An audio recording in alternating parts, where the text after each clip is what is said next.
if you knew you were enough? What would your life look like?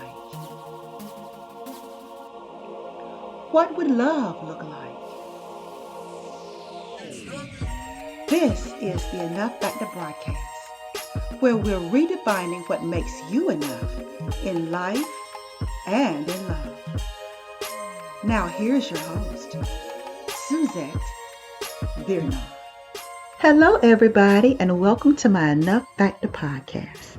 I'm your life coach and relationship solutionist, Suzette Birnard, helping you to redefine what makes you enough in life and in love on your own terms.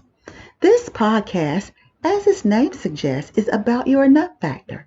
And each week, I and my guests endeavor to amplify 3 critical factors of enoughness: your voice, your value, and your vision, so you can bring your authentic self into your relationships and experience love and life in a brand new way. Now, as much as I'm known to give advice, solicited or not, I wouldn't be as effective without this platform and you, my loyal enough warriors, who tune in every week and send me texts and direct messages about how much the episodes resonate with you. Now, if you're new, what you'll experience here is what my listeners tell me keeps them coming. They love the honesty and the depth and how my podcasts fill in the blanks for them in ways that listening to a relationship video can't, or even talking to their therapist doesn't. I do it because I know what it's like to get a piece of information here and a piece there and try to put it together only to find out that I don't know what I don't know. That's why with my podcast and my coaching solutions, I don't just tell you how, but I tell you the why behind the how and help you to connect it in a way that is meaningful for you. That I found is the only way that it'll stick. That's also why over the next several weeks, I'm talking with men and women who, like me, found love later in life and aren't too proud to share with you not only what it took to find love, but how they are being challenged to do love differently this time. In fact, today's episode, part of my Finding Love Later in Life series, is being brought to you by my 3-month coaching program, Doing Love Differently. And it focuses on ending the cycle of self-betrayal, mistrust, and attracting Mr. Wrongs. If the way you're doing love ain't working, then hey, it's time to do love differently. To find out more about it, go to SuzetteSolutions.com/our programs. Check it out. Now, without further delay, today's episode. Hello, listeners. It's your girl, Suzette Birnard, and thank you for joining me for another episode of Enough Factor Podcast. And my focus for this podcast is healthy relationships. For too long, we brought, I feel, an immature fantasy kind of mindset to relationships. We're too grown for that, y'all. And now I think it's time for us to grow up our expectations of ourselves and of men. That's why I am super glad that my guest today is here to help me to expand your vision of what you can have. She's none other than Carleen Lamay. Let me tell you more about Carleen. Carleen is a small business accounting expert and a QuickBooks Pro advisor, as well as the owner of C2 Accounting and Business Support, a management accounting firm. Carleen's passion for entrepreneurship is what drives her to work with small business owners to help them excel in their businesses. When she's not advising clients, crunching numbers, or running reports, which I know so much about, Carleen is usually cooking, decorating her home, or spending time with her husband, Greg. Carleen is the mom of 3 adult-ish children, ages 26, 22, and 18, and a fur mom to Bentley, a Yorkie, is it Karen? Hard Yorkie Terrier. Terrier mix. But the reason I wanted to bring Carleen on the podcast was because of what I believe will be such a blessing, especially to women who think that maybe love isn't in the cards for them, that it's too late to experience true love or to hope for a good man in these technological, pseudo intimate streets, right? Well, she's here to expand your vision and let you know that love is not just a fantasy, but it is waiting for you to recognize it. So join me in welcoming to Enough Factor Podcast, Carleen Lamay. Welcome, Carleen. Thank you. Thank you for having me. I appreciate the opportunity to be here today. After all that I have been discovering that we have in common, I have just been so excited about having a conversation with you to get to know you better, find out even more that we have in common. So I'd like to start out with what I call truth and dare. Oh, no. So you didn't worry about this. Yes. Okay. It's not the truth or dare where you get to choose one or the other. Oh, okay. It's one where you have to answer a truth and dare question. Okay. Are you ready? Yes, ma'am. Let's bring it on. Okay, here goes.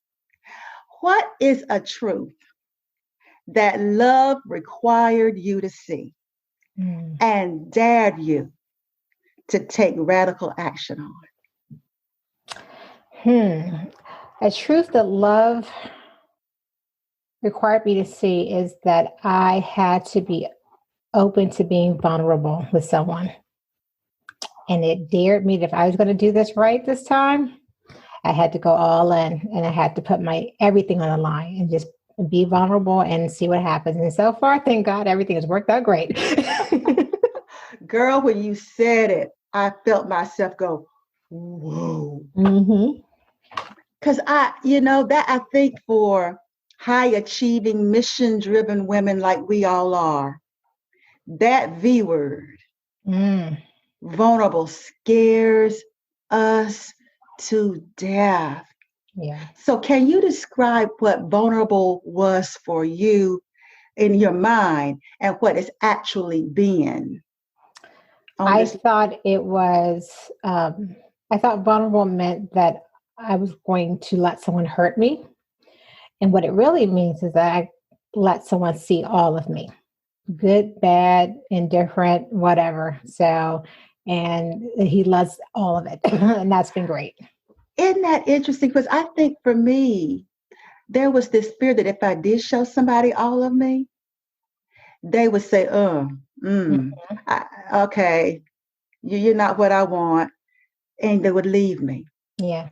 And so that's what made vulnerable so scary. And then also too, I don't know if this was true of you and you can tell me, but the women around me, I didn't see them vulnerable. Not really, no. I didn't, especially growing up. I mean, as Black women, we are always just taught to be super strong and not having a lot of healthy relationships, I guess, modeled for me. You definitely did not see anyone being vulnerable. So it was tough, but it was something I started working on. And I knew that if I was going to truly be in love and truly be with my soulmate, I had to put myself out there. And that's the thing. I think there's the fantasy love and there's the real love. The fantasy love allows you to experience in your head love the way you want to have it. Right. And I had to say in your head. But what I found is real love does require you to show up and be seen. The good, the bad, the parts of you that the jury is still out, whether you should be acquitted of it or not.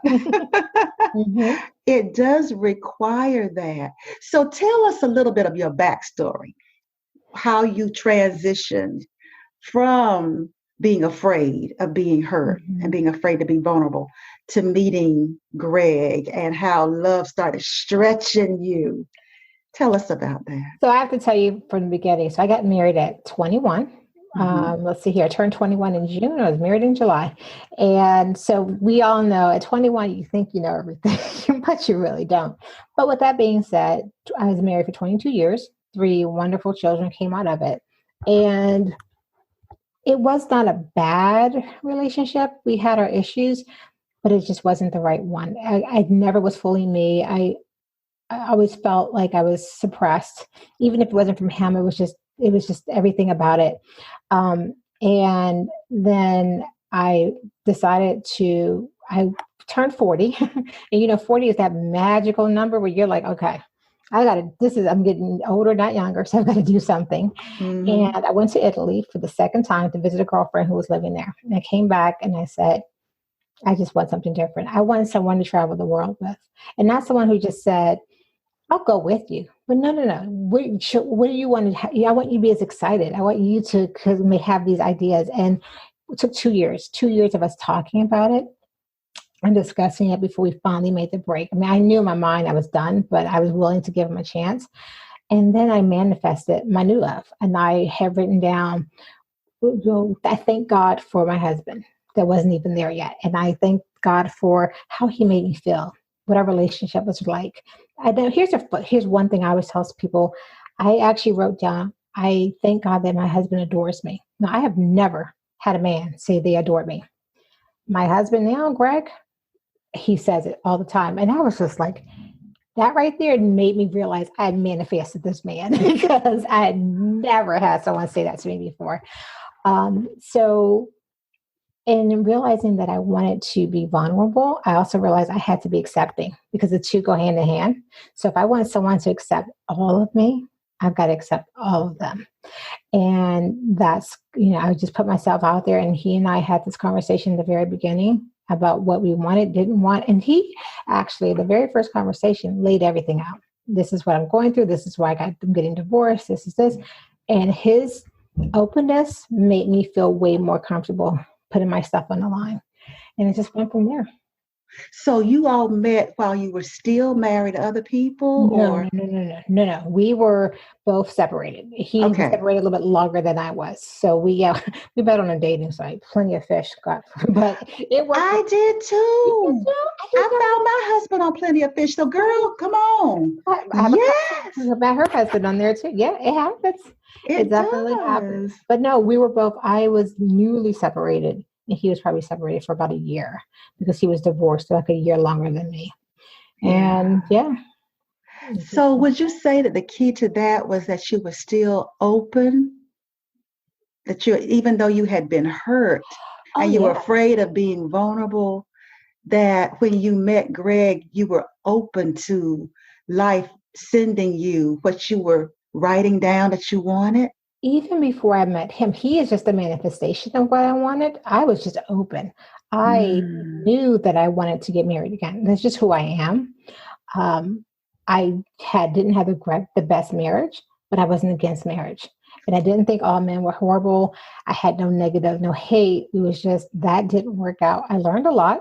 And I took everything, good, bad, or indifferent. I learned a lot. And so that helped me to kind of become fuller in myself. And it's something, like I said, about being in your 40s. You finally realize this is who I am, and I'm going to be me, and I'm going to embrace me. And you kind of put yourself out there in a very different manner, I think, than you do when you're 20. So yeah, I think that's very true. You kind of get to that point where it's too hard to not be me.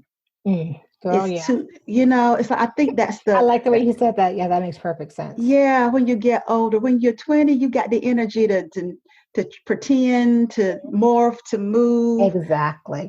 But the older you get, you don't have the time. Yeah, and after you've gone through all the things that being in a marriage for 22 years requires out of you, you get to the other side and you're like, I can't do it anymore. And that's another thing that I just found that we had in common. We both met our forever loves on Plenty of Fish. Yes. I didn't know, because I've heard people say, girl, I've been on Plenty of Fish, and I'm like, mm-mm. But you know what I have to say? I don't think it's necessarily the platform. Mm-mm.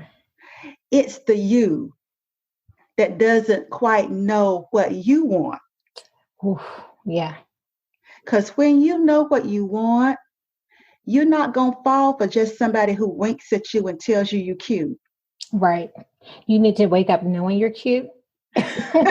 And that's, yeah, I don't need you to tell me that, because it's funny you mentioned that, because one of the things that, I'm sure you went through this as well on Plenty of Fish, when you first get on, it's something about being fresh bait or something, where you get inundated with all these messages, and it was always like, oh, you're pretty, hey pretty, and I'm like, okay, I get it, I'm pretty, can we move on? What else do you have to bring to the table? Exactly. Exactly. And I didn't know that was what they did, because I just went on it, because I always have my attitude about online dating. And even if I was single, I think I would be fascinated or intrigued by Bumble and all these other things, because my mind is just like that. I think of possibilities. Right. Like, oh man, a dating site, there are more people. There are more, and also I think because I'm a little techie at heart. Ooh, I feel this out, and it does this, and the algorithm does that, and this is. Well, there's something else you and I have in common, because I'm a techie at heart as well. So I think I was kind of like, I like filling out the questionnaires, or I like, the idea that you can do this, and this will bring you this. So I was enamored with that whole process. But like you said, you do get bum rushed. And in the beginning, me being a middle child and loving attention, craving it, actually, during that time, I was craving it. It felt good to get all these winks and highs and, all this stuff. But the one thing that I always felt was disingenuous when guys would come at me, that would turn me completely off. And I know some ladies listening to this going to be like, really, Suzette? But this is my thing. I hated that as soon as I say hello to you, and we might have exchanged niceties, here and there, that the first time, then by the next time we talk to each other, you're calling me baby, darling, sweetheart. I'm just like, whoa, you don't know me like that. Well, then not only that, but think about it. How many others as I call him sweetheart and baby? Is it just easier to say that than to call you by your name? So yeah, no. Yeah, I'm just like, with you on that. I'm like, no, wait. Get to know me and earn the right to call me that. You haven't earned the right just from a wink and a hi. So here's one thing I used to say. My ex and I, our intimate relationship was just it was and so I always said, if you could turn on my mind, the body's going to follow. So for me, it was a lot. I was attracted to intellectual people, and let's have some stimulating conversations. So when Greg and I connected on Plenty of Fish, I was the one who I think he liked my picture, and I actually said hi first. And it took him a while to respond. And he said that he was out with his daughter for the day and that they were both geeks. And so I am a geek. And I go, oh, if you're really a geek, then what is a Cardassian, which is a Star Trek thing if you're not a Trekkie? And he was like, oh, do you mean, the no talent Kardashians from, reality TV? Or do you mean the Cardassian race from the Cardassian Prime? And I was like, oh, okay, excuse me. So we started going back and forth. And then he said, well, before we write our wedding vows in Klingon, so perhaps we should have coffee. And that was it. I knew. Isn't that amazing that when we get older, that is the quintessential pickup line. It's like, what? Yes. You better ask somebody. You speak what I speak? Yeah. So that was and just to let you know, and it doesn't always work out, the way we think is going to. So he and I went out twice, and I started dating someone else. And this person lived in Charlotte. And when that didn't, Greg was smart because he friended me on Facebook, and he would just say hi every so often. Just, how you doing? Happy Mother's Day. Just want to make sure things are okay. So when that didn't work out, I texted him, and we had one of those 2-3 hour conversations, and that was it. That's it. We've been together since. Wow. Since it was right. So. Oh my God. So now that you've been married for how long? 3 years. 3 years. So has any residue from your past come up in a good relationship that you have had to kind of like heal, or Greg has helped you to deal with? I'm sure there is, and I'm trying to think of something in particular. Feeling like we talked about it before, feeling vulnerable, but feeling insecure and apologizing. I find myself apologizing for whatever, and he's, but the thing is, he had that same thing from his previous relationships. We're healing each other. So it's not just him healing me, we're healing each other. I think a lot of it's been apologizing, having that, what do you call it, the PTSD. Like for him, sometimes things will just trigger and he thinks I'm going to react the way his ex, and it's like, I'm not her. And so, so we just feel each other, just love each other through it. I love that, because I think about, that was my thing. It was like with my husband and I, my thing was, I was looking for someone that liked to go places and do things and would love to have someone along. Right. At the time that I met my husband, I was about to take a break from Plenty of Fish, because I had gone out with guys and stuff. And even though I knew I was very clear about what I wanted, when you're clear about what you want, you don't waste time with stuff that used to either attract you or used to make you hopeful that that being with you would make this person more of what you wanted him to be. Yeah, you can't change them. Can't do it. Is what you get. That's the other thing I learned. Let me tell you, girl, it's so true. And if you don't love it the way it is, move on. Exactly. This fixer-upper thing. Nah. Well, one thing I will say though, one thing you can fix is the way they dress. That's the only thing you can fix, because you just, he didn't have the best style, but I knew I could work with that, because you can't change personality, but you can definitely take him to get some new clothes. Yes, that's true, and inspire him to want to. Oh yeah. But it was interesting, because I was about to sign off, because I was like, I need a break, because I'm starting to find myself being nitpicky and being, like, And when I knew I was feeling that, I'm like, okay, Suzette, you're beginning to disappear. Right. And you're not bringing your open-hearted, humorous self to this. So you need to take a break. And wouldn't you know, that's when he popped up. Hadn't seen him any time before. And he pops up. And I was the first to say hi after reading his profile, because it wasn't verbatim, but he said pretty much the same thing. Right. Someone to go places with and do things with, that kind of thing. And I was very careful not to say an adventurous type, because most people looking at adventurous, they think, oh, you want to do wild things in the bedroom. But I wanted wanted the adventurous type of, let's not just snuggle on the couch and every day and look at TV. Let's go somewhere. Right. And I want you to be well enough, because I'm 60.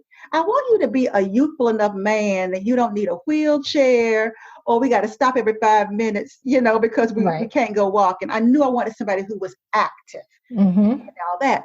And so when he said that, it made me very curious. And I said, hi, I read your profile, and it looks like we've got something in common. And so we started talking about that.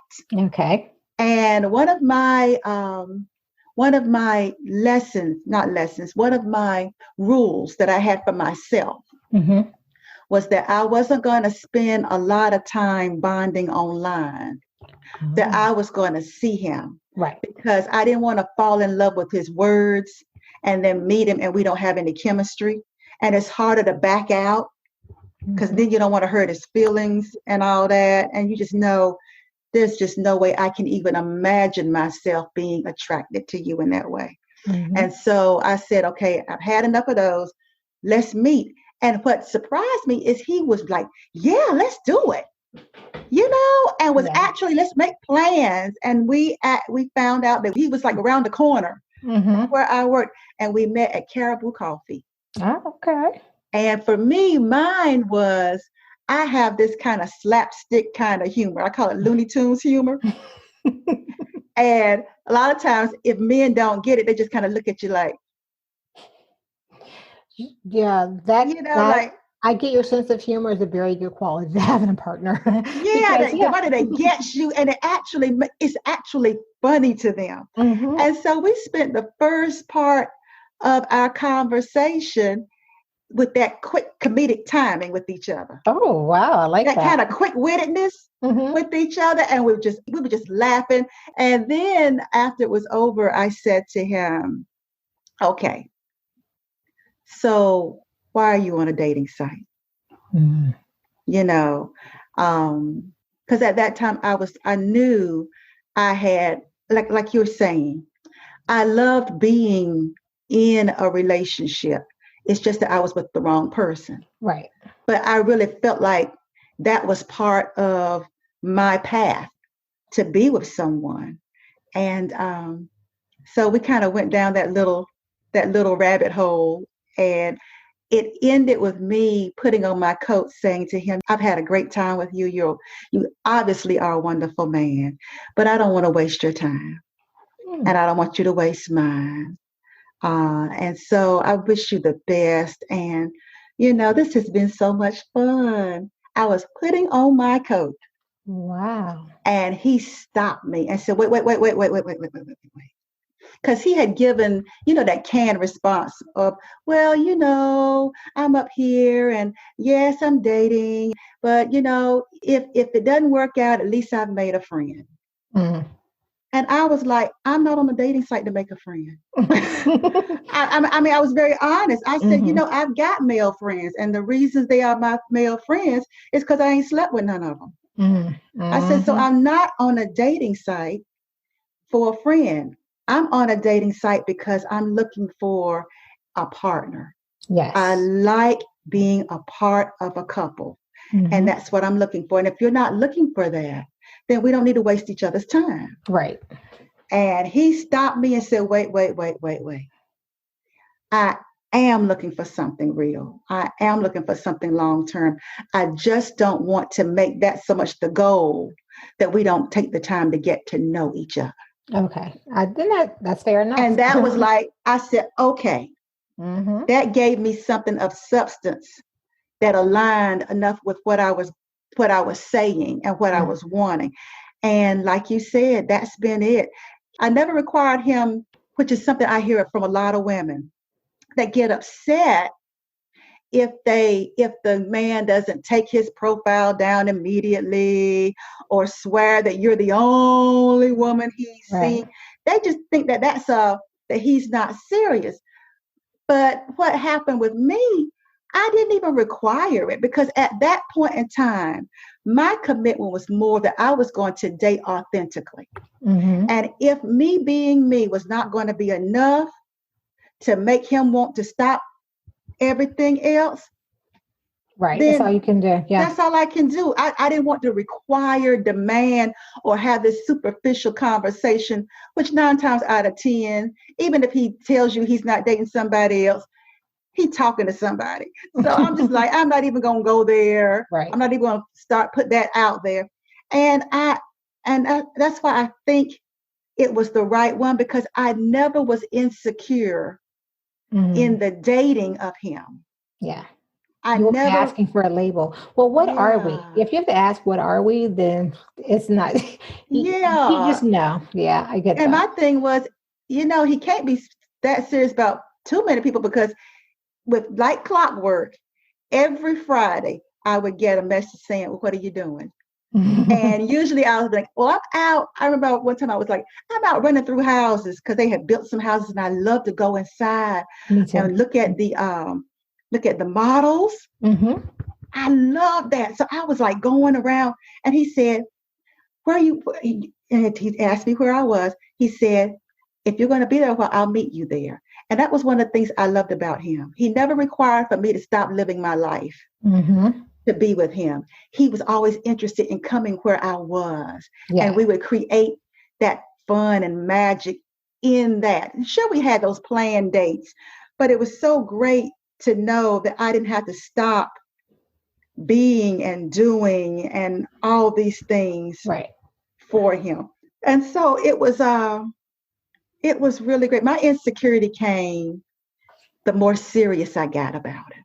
Mm. Interesting. That vulnerable Also, piece, because I was getting more vulnerable. oh yeah. It mattered. When it started mattering, if you hurt me. When it started mattering. When you can't hurt me. Yeah. Mm-hmm. That's when I would feel more insecure and I had to do more self-work. So do you or did you and Greg ever have to go to counseling or any premarital anything? So what I did actually before I got divorced, when the whole separation period, I offered for my ex to go to counseling. He didn't want to go, so I did the work on myself. And I went to and I did that for probably close to a year. Greg and I did premarital counseling. Our pastor required it. But I feel like our relationship is always therapy anyway. So here's one thing that was a benefit to us. And, but I used to watch Steve Harvey. I don't do it anymore, but I did listen to the whole 90-day rule thing. And I was like, okay, that makes sense. And I understand why. Mm-hmm. So we did some funky math to get to 90 days, but anyway, we're going to go there. But all right, Miss Bookkeeper, you did some funky math. Let me tell you. So because we had 2 days back in April, we didn't really officially start dating until July. I was like, well, if we give ourselves half credit for back then and multiply times pi, we hit 90 days. We're good. That is so funny. Oh my God. But the one benefit that we had was that he lived in Mebane and I lived where I live. And so we were an hour and 20 minutes apart. So we only saw each other on the weekends, really. So we always say we spent more time in each other's head than in each other's beds. So we talked, how when you first start dating and you talk for 2 and 3 hours. Well, this was us for the first year. We were always on the phone. We always had these long conversations. We talked driving to work, coming home from work. We would take breaks during the day. He liked to walk on a break and I would walk. We would just talk. And so because we are an hour and 20 minutes, when he would leave his house, come to where I live to take me to dinner and then go back home, I was like, oh yeah, he's in love. Because he wasn't getting anything out of it but buying me dinner. So, because my husband was I'm on the southern side, near the Clayton side. Of course, listeners who live out of the country, I know y'all aren't going to understand any of this, but I was kind of on the southern side of Raleigh, and my husband's home was on the Roxborough side of Durham. Okay. So same thing. Yeah. When he came to see me, just to take me out, yes, or we were going to go somewhere in Durham, and he'd drive all the way from his house to pick me up. Oh, I love it. To take me back to Durham, to bring me back to Raleigh, to go back. Yeah, it's like, you're in love. It's like, I don't have to worry about whether you're seeing anybody else. You don't have time. Yeah, we never had to put a label on it. It just evolved. And that's the other thing. I think a lot of times women are in a rush to be called his girlfriend or to say we're together. And I think when it's right, it just happens. Yeah, it just does. happens. I never felt like I never wondered. I never had to push that envelope, which was so different. And did you feel like this is like, this is so different? It's almost like that feeling I felt when I knew I was pregnant before I took the pregnancy test, where I knew my body was different. I couldn't quite articulate it fully, but I knew something different was happening. And that's the way I felt when I met him. Yeah. Yeah. It's different. It's really different. It was amazing. And I remember when he first told me he loved me. It was the first weekend. I was coming to his house to stay for the weekend. My son and his girlfriend had just moved to Greensboro. So I went to go help them take them shopping, that kind of thing. And I went to see him. And the GPS took me in some crazy back roads where I thought I was like in the middle of nowhere. So by the time I got to his house, I was just like, oh my God, just stressed. And then he just came over and hugged me. So he just hugged me. And I was like, oh my gosh, like this is what I need. I'm a strong woman. I have my own company, manage this, do this, manage kids, take care of the house. But at the same time, I wanted someone where I could just bury my head in their chest and for them to let me know it's okay. Because we're strong, but I need someone that I could actually be in with. My previous life, I didn't have that. So for me, when he did that, I was like, wow, that was amazing. And so, and then she went, how do you feel about meeting my daughter today? Her car had broken down, so we had to go. So I was just like, okay. But that weekend we were out at a bar, not a bar, but like a martini place. And we're just talking just the way you and I, and then he just goes, blah, blah, blah. And so that's why I love you. And just blah, blah, blah. And I'm sitting there with a martini like, did this man just tell me? It just rolled off his tongue and oh my gosh, what? And so it took a moment. Yeah. By that night, at the time I was just like, wait, what? So, Like he just said it so matter of factly, and you're like, wait, stop. I know. I'm like, I know I've been drinking, but did I hear what I thought I heard? Am I hearing things? Is this some more of that funky math? Oh, I'm so glad you're a bookkeeper, so that made you laugh. That whole funky Made me laugh. I got it. Oh my God. So what about him makes you feel better about you in a way that your previous relationship did not? That I can love me just the way I am. Curly hair, straight hair, cellulite, rolls in the stomach, days where I'm like killing it. I know I'm doing good, and days where I'm like, oh my God, he's just there. It doesn't matter what I look like, how I feel. He's just always there for me. He's just got we always say in our wedding vows, I think I said it, I have your six. So that's our line I have your six. Is that army thing? Because he's from our army where I have your back. We're just like, they're always fist bumping each other. We're just there for each other. And I feel safe. I think that's the best thing. I feel safe. Mm-hmm. He has said, I will die for you and I will kill for you. And I believe it. So if anyone want to mess with me, you might not want to. Y'all, don't mess with Carly. He actually got me a sweatshirt for something where it says, I'm a spoiled wife. My husband's a little bit crazy and and if you mess with me, he will kill you. He will, take you out or something like that. It says, and it says, yes, he bought me this shirt. No joke. He's like, I waited too long, 50 years to find you. I'm not, no one's messing with you. And and you spoke of meeting his daughter. So what has it been like with the blended family thing? Because I haven't been through that, but I can only imagine. Because my husband didn't have any forehead for this one here. He didn't have any kids, and then when I met him, my son was already college, going on about his life. Even though I knew he was going to kind of live at the side eye. Let me check this man out. But I didn't have all that. So how was that? So by the time we started dating, we've been together 5 years. Our oldest two are 26. We have two 26-year-olds, a 25-year-old, 24-year-old, 22-year-old, a 20-year-old, and an 18-year-old. Wow. That's all of them. That's 7 of them. Wow. So because they were in school in different places, his older 3, so I kind of met them all at different times. Same thing with mine. He just kind of met them.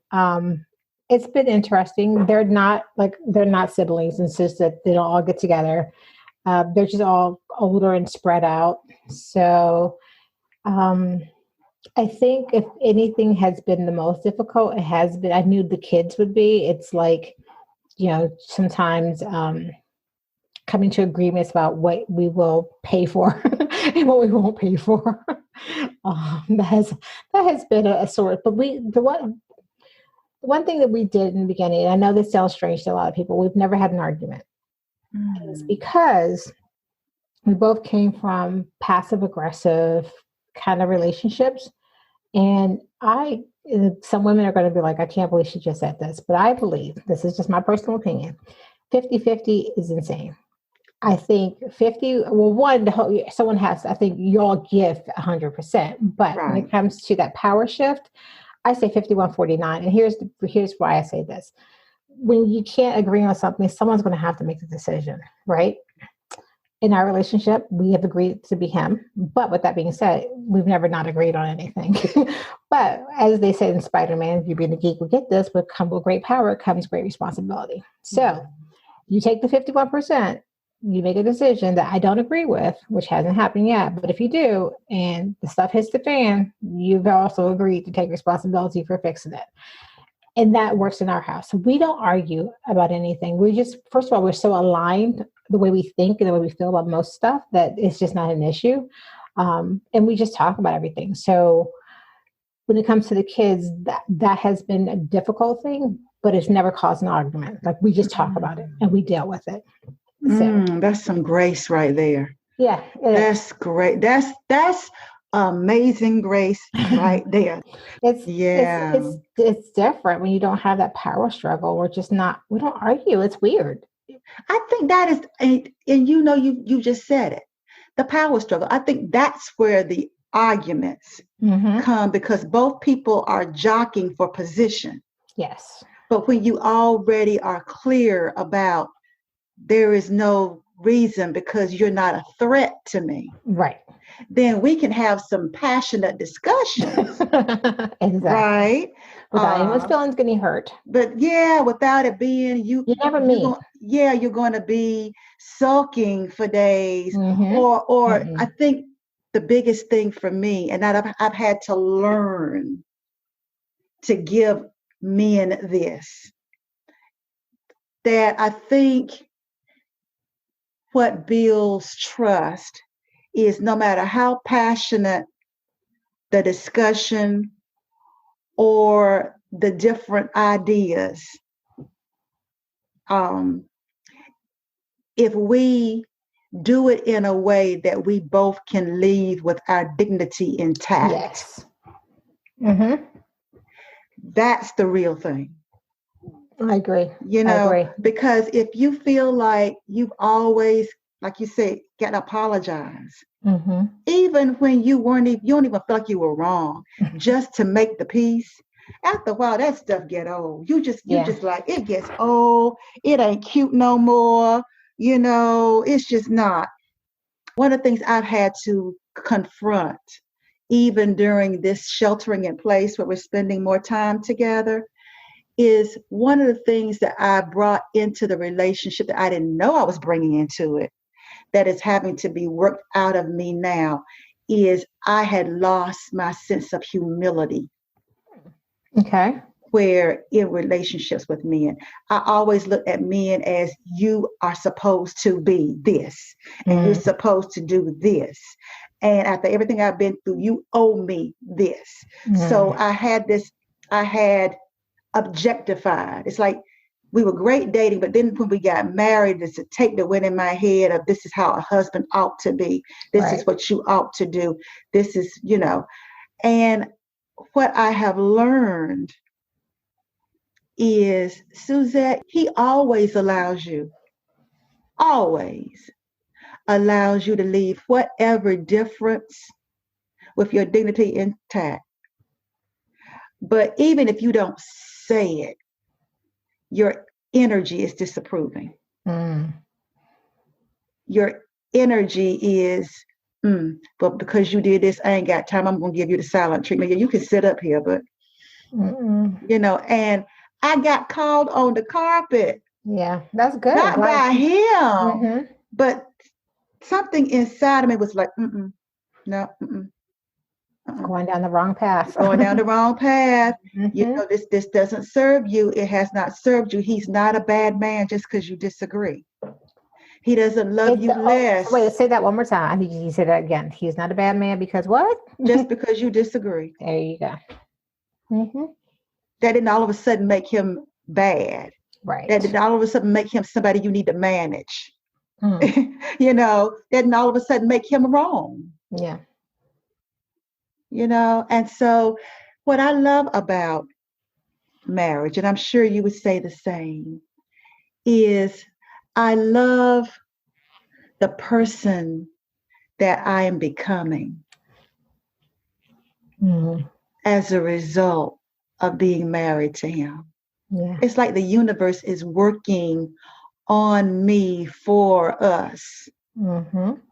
And it's not working on me to make me what he wants me to be, but it's bringing out the divinity. Yeah. It's bringing out the image of God in me. It's bringing out my real power. It's honing my real power. When you say that, I always say that um, different people bring out different things in us. And I know even though I was a really good wife to my ex, I'm an amazing wife to Greg. And he was a good wife to his ex, a good husband to his ex. He was an amazing husband to me. And I think that, when women look back on some of their past relationships and they want to be angry about whatever they went through, it's just like, maybe it just wasn't, you guys just weren't meant to be together. So you shouldn't be mad at him or mad at men. It's, just realize that stuff happens. I am not the same person I was before. My one cousin said my cooking has gotten better since I got a new last name. So I don't know I think you follow me on social media. On Facebook, I post, I cook, and just having that someone who loves to cook with me has made me a better cook. Someone where I can take the spoon and say, taste this, what's missing? He goes, you need to add some more garlic. That has made me become just a better version of me. And it's fun, It's fun. I think that when you're in love, you just want everyone to be in love. You're like, this is so much fun. Y'all need to come over here and join us. Exactly. You think you're having a good time over there. Mm-hmm. Honey, oh, the water is warm over here. Yes, it is. Yeah. It's not perfect, but it's perfect for me. And exactly. He is the right person for me. Yeah. So, Carly, now that you've mentioned that you're on social media, because I do, I think I follow you more on Instagram. Right. Yeah, but could you let our listeners know how they can connect and watch you and Greg? Just kind of what I love about watching you, it's so organic, and it feels so real. It doesn't feel like you posed for the camera. Right. It feels like you're letting us in.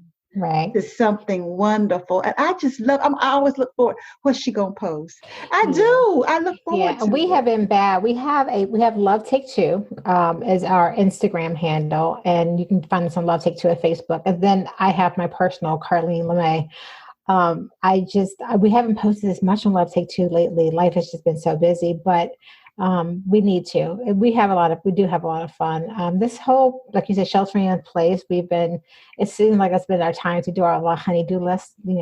He replaced the deck, and we're doing fixing this and doing that. So we've been so busy working on the house. And, but yeah, it's been Love Take Two. That's probably where you should probably check us out on Instagram. Fabulous. And as we bring this to a close, are there any final words or anything you want to offer to the listeners who are like us, with the high achieving women, but they struggle in their relationships and they really want true love? They really do. Is there anything that you can offer them?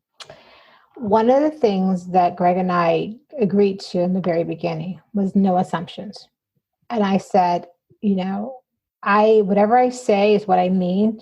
And I'm not going to try to interpret what you said. So you can't say something and then go, well, I didn't mean that, because words have meaning, and if they hurt, I'm going to feel it, whether you claim you didn't mean it or not. So always be careful with your words, because they can hurt, and always make sure that you are determined and committed to communicating authentically, I guess is the word for it, with each other, that you're speaking your truth, and that way you end up with someone that accepts your truth if you speak your truth. That was wonderful. I knew talking to you was going to be fabulous. You were just dropping all these wisdom bombs left and right, just effortlessly, and I was just like, oh God, she just don't know. She is just too awesome here. Aww, her insights are so matter-of-factly awesome. I'm just like, oh man. And I know if I felt that, I know the listeners will feel that too. Well, I hope so. And again, thank you so much for inviting me to be here. It's been amazing. It's been a blessing. And hopefully we could do it again because I feel like we could talk and talk and talk. Yes, and maybe when this pandemic is over, we can kind of get out together and do some Yes, things. That will be fun. definitely. That'll Definitely. be fun. Well, all right, everybody. Thanks again for tuning in. So meet me right here next week, the same time, and invite somebody to come with you next time. So until then, remember, you are worthy, you are worth it, you are more than enough. Bye. You have just listened to the Enough Factor podcast with your host, Suzette Vernon. To get notified of new episodes or to dig deeper into today's topic, become a subscriber. And while you're at it, tell us how we're doing and what topics you're interested in. We appreciate your feedback and your reviews. Until next time, remember, you are worthy, you are worth it, you are enough.